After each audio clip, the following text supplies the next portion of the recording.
At this point in the lecture, I'm going to get down to the nitty-gritty details of what it takes to read actively and enter into the academic conversation. And that all begins with a strategy that is really important to the work that we're going to be doing in this class, and that is the strategy of annotation. Annotation is an essential reading strategy that's going to help you as a student to comprehend everything that you're reading, make connections with what you're reading, and absorb this new information in such a way that's really going to allow you to access deeper levels of thought about each text that you read, and then you'll be able to translate those deeper levels of thought to stronger writing when it comes to responding in the form of an essay. So this is all the foundation of the entering into the academic conversation. Now, some of you may be familiar with annotation, and that's wonderful. I'm really glad to hear that. I think annotation is one of the best strategies for being a successful reader at the college level. But if you're not familiar with it, today's lecture is going to give you lots of strategies that can help you get started. This is something we're going to be practicing and working on all throughout the semester, so expect to do a lot of annotation. So the first thing to know about annotation is that it basically just means notes, taking notes within the text. So an annotated text is the original text, the printed words on the page, like any of the handouts that I've given you or the textbooks that you've purchased already. And annotating means to add your own notes in the margins being the white sides on the top or the side or the bottom of the page. So adding your own notes. But what exactly do you add? Sometimes you might be reading something and think, well, I really don't have any thoughts about this text other than when is it over? So the first strategy is to adjust your reading speed. And this is something that students don't really like to hear at first because they really want to get through the text. But I want to encourage you to read slowly. Don't move on from one sentence into the next one unless you've paused to do a check of your comprehension. So recall when we were doing the meditation exercise, if your thoughts were running away with themselves and then you were distracted, when you paused to check in with your own thinking and thought, begin again, it's the same thing I want you to do with your reading. You might read the end of the sentence, and when you get to a period, you think, I have no idea what that sentence was about. And one of the ways to combat this is to read really slowly and to not move on until you've checked that you've understood. And there might be multiple different reasons why it wasn't completely clear to you what you just read. And so today's annotation workshop lecture is going to describe what strategies you can use to increase that comprehension. From my perspective, this one is the most overlooked, but one of the most important. It's reading really slowly. You might actually find that you get more information out of the reading, meaning you don't have to read it as many times to gather your thoughts. So I highly recommend, even though I love to read and read on a daily basis, I read very, very slowly, but I make sure that I understand everything that I read before I move on. Another excellent strategy that you can add in the margins is asking questions. Questions are one of my favorite ways to annotate because I'm kind of a curious person. I like to ask a lot of questions about the author's purpose, or even if I'm reading some fiction, the character's motivations. You can ask yourself a question, what does this remind me of, or what do I think will come next?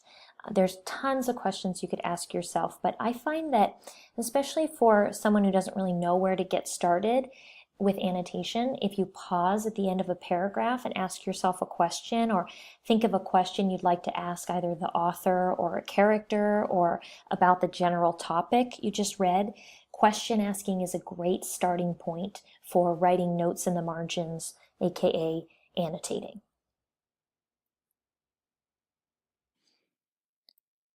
In addition, a great strategy before you get started reading is actually to make a prediction before you begin either a new paragraph or a new chapter, or even when you start reading something and you begin by reading the title. This is a strategy that I think is really underutilized because students want to just dive right in. But reading the title and then stopping for a minute to make a prediction and even writing your predictions there on the title title page really helps to prime your brain to think about what information you already know on the subject or what connections you might be able to draw in your mind. And so then when you make a prediction about either what the text will talk about or what you anticipate reading in that essay or in the next section of textbook, then as you're reading, your brain is actively looking for whether or not those predictions are coming true. And if they're, being proven false, then you get new information, and it just keeps your brain engaged because you're like a detective looking to see whether or not your predictions are coming true. So I usually ask my students to pause after reading the title of something and try to make predictions about what they expect to read or what connections they can make. And this sort of activates that web of background information that's really critical to staying engaged and maintaining a metacognitive conversation while reading. Of course, I've mentioned before in that metacognitive conversation, a big part of annotation includes writing notes about those text connections. So I talked about text to self, and this can be if something, reminds you of an experience that you've had. This tends to happen a lot in fiction when you have gone through something similar to one of the characters, or if you've experienced something that brings up an emotional response. That's a great place to start when you don't know what to annotate and what to add to the margins. Sometimes it can just be your emotional experience while reading the text. And I also recommend making connections between texts. So all of the texts I've chosen for this course, they are related to each other either thematically, or they often have larger themes that draw them together. So you can connect texts not only to other things you've read for this course, but other texts that you read for other courses or in your own personal reading. And of course, text to world. So a lot of the texts that I choose, they tend to have real world applications, whether that's a political or social or psychological application. And so writing little notes about what you're reading, what it reminds you of, what it is connected to, anything that you think is an example from the outside world, that's an excellent way to keep your brain engaged in the conversation while you're reading. And it also helps to store that information in your brain in a stronger way rather than sort of scanning the text and then forgetting everything immediately. Another suggestion is to monitor and repair your understanding while reading. This goes back to what I was referring to with meditation. I noticed that a lot of students will read really quickly and they don't pause to make sure that they check in that they're understanding and that they're still paying attention. And that's where you get those days where you're reading, scanning for the key pieces of information. And if someone asked you what you read about in an hour or the next day, it would be impossible to recall. So as hard as it is to change a reading habit, I do recommend that you both read much more slowly than you have before and pause at the end of each paragraph or at the end of each page and really take a minute to think, okay, what did I just read? Does it make sense to me? And that's also a great time to make those text connections, whether text to self, text to text, or text to world. And a big strategy for students that they often forget is of using vocabulary strategies. So a lot of times we think we're sort of done building up our vocabulary by the time we get to the college level, but that's one of the hallmarks of an academic text at the college level is a much higher and diverse vocabulary, which is really specific to the type of text that you're reading. So you might notice that if you're reading your psychology text, textbook, there's a lot of unfamiliar terms, unfamiliar vocabulary, but the same thing might be the case for a book you're reading for a literature course, or perhaps a biology textbook or anthropology. So one of the reasons why college level reading is so much more challenging is that if we don't understand the vocabulary and the terms, then it's not going to be easy to understand what the text is trying to say. So a few of the strategies that I recommend, and this is something that I still do, even though I do have a large vocabulary from all my years of being a student, I circle unfamiliar words, I look them up, and I write a quick definition in the margins. I tend to circle words frequently, and I think, oh, I've heard this word before. I have an idea of what it means, and so in that case, I'll guess the word's meaning based on the context. So in the context of the sentence, can I get a sense of what they mean by this word? And that's a really great way to activate that background information that I talked about before in your web of knowledge in your brain. So guessing the word's meaning based on context is like making a prediction about what the word means, and then you can confirm that prediction by looking it up in a dictionary or get a dictionary app on your phone. And a lot of students don't want to pause in the middle of reading to look up a word, but that kind of misses the whole point of reading at the college level, which is if you don't stop and figure out what that word means, you won't be able to understand what the entire paragraph means, what the sentence means, what the paragraph means, and what the author's message is. And that's just a critical strategy to improve vocabulary. And a lot of students who speak other languages recognize that this is really important, but I want to encourage all students, even if you're a native speaker of English and you can kind of give a general guess of what a word means, expanding your vocabulary is going to help you not only in your reading of future texts, but also in your writing. And it makes your writing a lot more interesting for me to read, which is a good thing when I'm grading your paper. You can look for clues, look the word up in dictionary, and as I said before, just a short definition, even in your own words, to help you understand it. That's going to improve your overall reading comprehension. So here's an example of an annotated poem. This is an excerpt from The House on Mango Street. So you can see here is an excellent example of what I'm looking for when it comes to annotation. This person has looked for annotations that take the poem structure into account. So if you see in the sort of upper right hand corner, they talk about things like repetition, and that really, if for poetry in particular, that's an idea that's used in poetry to send a message, and often repetition in poetry is a large part of the poem's meaning, and it gives you a clue about what's important. And then you can see on the left-hand side, they've kind of boiled down what that paragraph essentially means, or what they understand it to mean. And you can see at the first stanza, the first section there, they have a question. Why is Nenny mentioned here? And that's what I'm talking about when I say that, asking questions is a really great way to stay engaged with the text.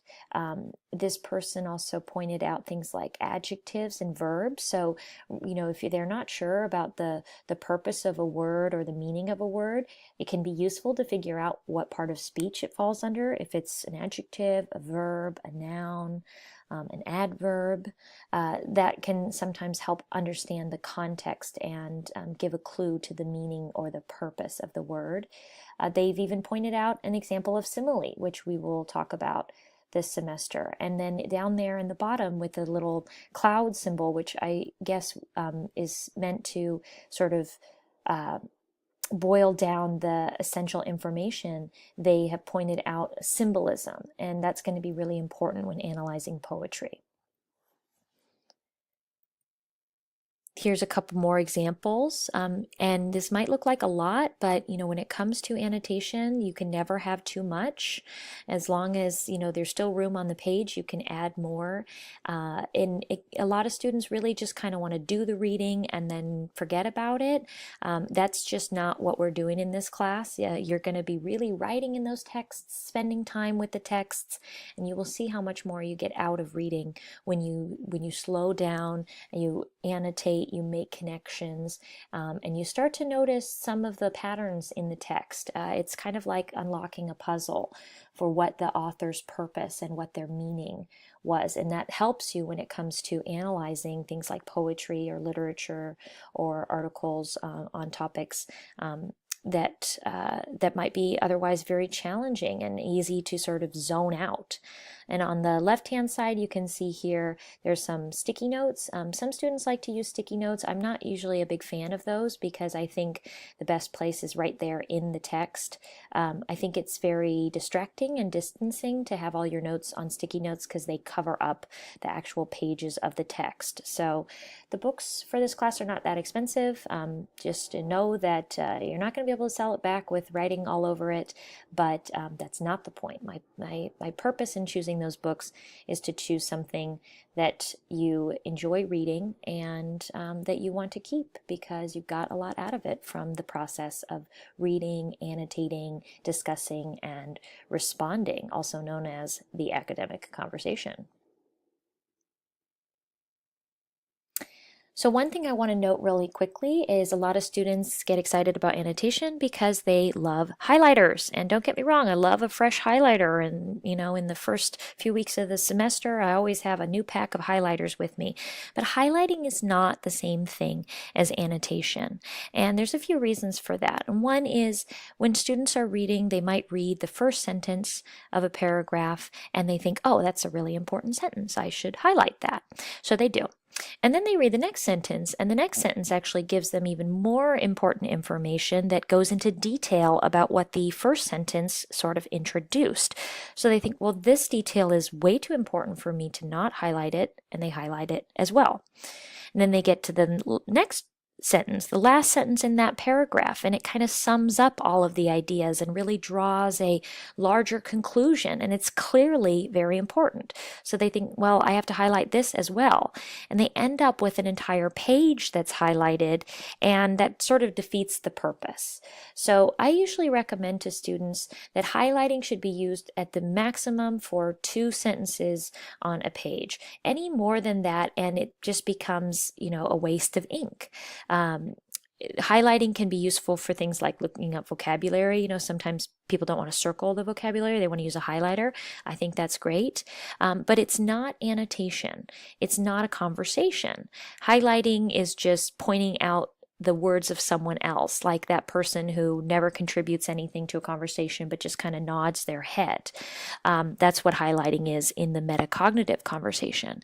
So annotation really does mean writing notes in the margins. And, not all students, but some students really just kind of take issue with that. They like the sort of pristine, perfect nature of the printed page, but that is just something that they're going to have to challenge themselves to get over in order to be successful in this class. And I think it's an excellent strategy to be successful in any college class.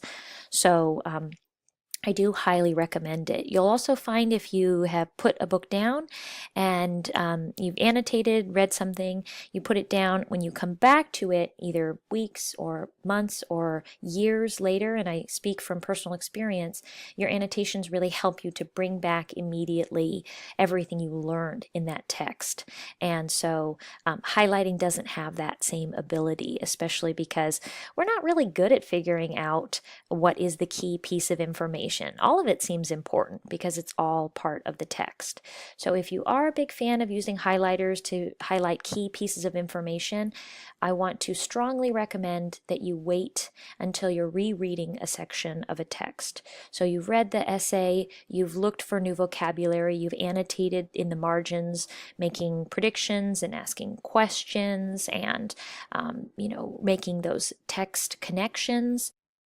even using symbols like smiley faces or question marks, exclamation points when something is shocking, drawing arrows to connect different ideas, or even drawing a visual representation of a connection. I think that there's a lot of students that enjoy visual diagrams to help connect their ideas, and this is a great strategy to include in annotation. But highlighting is not the only thing that we should be doing. In fact, it's probably the last piece of the puzzle when it comes to annotation.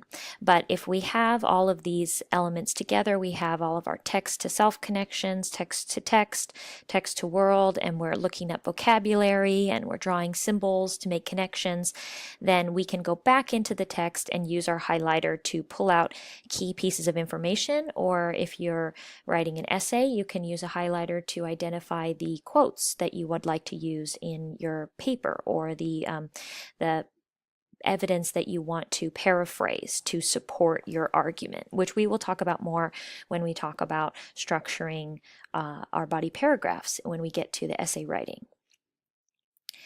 So these are basically the essential strategies that come to annotation in order to read these dense college level texts. So it requires a different kind of reading than you've ever done before. So, students who arrive at the college level, they can read and decode the words, but the reading comprehension at the college level is one of the more challenging parts. And this has a lot to do with just the density of the text and the vocabulary therein, and just the challenge of maintaining a new strategy of a metacognitive conversation while reading. And so that's going to require that you check in with yourself and your own understanding, and check in with the connections that you're making. So going back to my driving metaphor, that when you were learning how to drive, you were first nervous and maybe had to focus a lot of your attention to drive, and eventually it became automatic. But this type of reading that's required, this metacognitive conversation while reading, it's like learning how to drive a manual transmission. So it's, if you've been driving automatic and you switch over to manual, then it's going to require a new set of skills. It's a little bit more complicated. It's a little bit trickier. You might have to pay a bit more attention to things like, shifting gears, and it takes a lot of focus in the beginning, but eventually you'll get the hang of it and it'll become like second nature to you. And that's when you really know that your understanding is improving significantly, when you are checking in and making those connections. And that's it. That is the secret to college level reading, is slowing down, annotating, looking up unfamiliar vocabulary, and sort of continuously reminding ourselves to check in to make sure we haven't gotten distracted. And if we have, then we begin again by rereading and adding to our annotations.